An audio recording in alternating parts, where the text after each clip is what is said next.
it's Jared from Authentic Soundware, and just wanted to do a little video about the repetition samples and features in Space Age Vibraphone. This is something we've done before with Space Age voices and jazz anthology drums. So the repetition samples are a pool of thousands of samples that we captured of the sound of a vibraphone bar being struck repeatedly while it's still resonating. So instead of playing a note and waiting for it to reach its full natural decay, we recorded a re-attack while it was still resonating. You'll hear that they sound quite different if you play the library. The transient just feels rounded off, and the attack in general has a different character to it.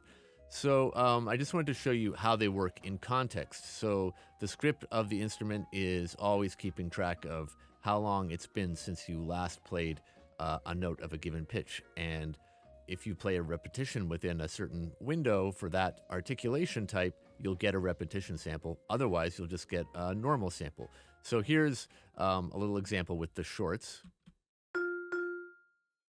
So that second note is not within the repetition sample for a short note. So you're just hearing two round robins of a standard sample played. Now, if we in this example, you'll notice that the second note has a different character to it. That's a repetition sample because this is within the natural decay time of that first note for a short articulation. Now, it's doing it note by note. So if we keep that same timing but go to a different pitch, both of those notes were standard samples because the second note is on a new pitch. So that's the first time that note has been struck within the repetition window, and so we just get a normal sample. If we were to repeat both notes, though, the second note of each pitch would be a repetition sample. So you don't really have to do anything about this. It's just doing it for you.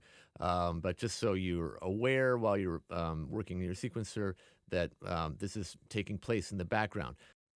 So it also works with the sustain samples. The repetition window timing is different. It's longer than with the short notes, obviously. I think you're most normally going to hear them if you're playing repeated notes with the sustain pedal down. So here's an example of how that would sound.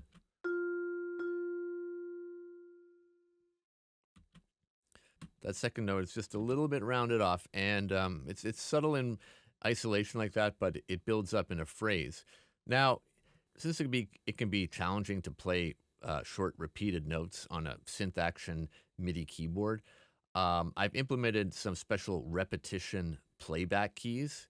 And if you play either of the keys on C2 or C#2, it'll replay whatever note was last played in the normal playable range, this area here.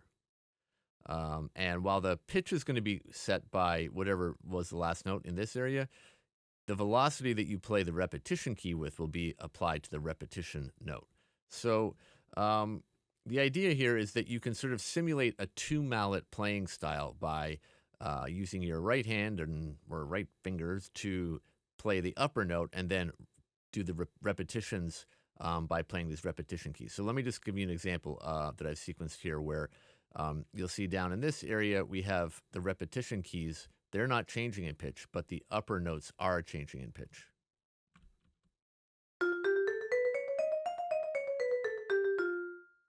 And then I should note that just because you played a repetition key doesn't mean that it's always going to be a repetition sample. It's still going to evaluate the context in which you play the repetition key to decide what type of sample to play back. Now, that's a sort of duplet style. You could also use the two keys alternating to create like a triplet style.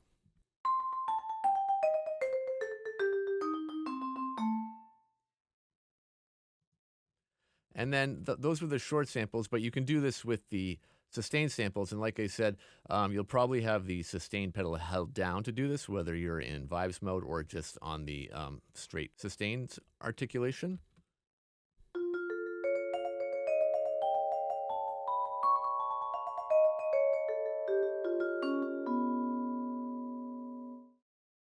So that's just a quick overview of what these are. Now, just a few extra details. If you find that the repetition samples are getting in your way somehow, you can just turn them off.